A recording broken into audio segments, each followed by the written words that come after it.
Ce tas de gravats, ce sont les restes de la maison de la famille Al-Asmana. Lors de l'offensive contre Gaza de l'hiver dernier, leur maison a été détruite par l'armée israélienne.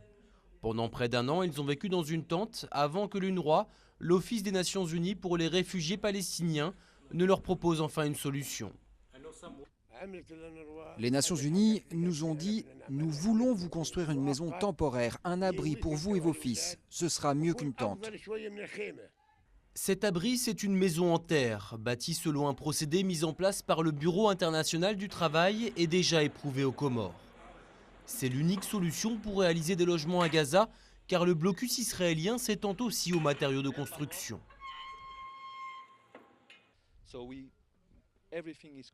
Tout vient de Gaza. C'est un mélange de sable, de terre et d'argile qui est compressé ici. Même la presse manuelle est fabriquée ici. Seuls les 2% de ciment nécessaires à la construction sont importés par les tunnels de contrebande. Le résultat, ce sont des maisons de 60 mètres carrés à un prix défiant toute concurrence. Dans un premier temps, l'UNRWA va réaliser 120 logements destinés aux familles qui vivent encore sous tente. C'est le cas de la famille de Moshref, une famille qu'il a fallu convaincre.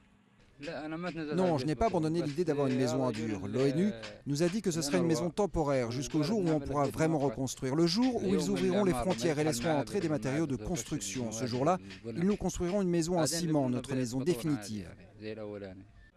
En attendant, la construction de ces maisons en terre va permettre de créer des emplois dans un territoire ravagé par le chômage. À terme, l'UNRWA aimerait en construire près d'1 millier.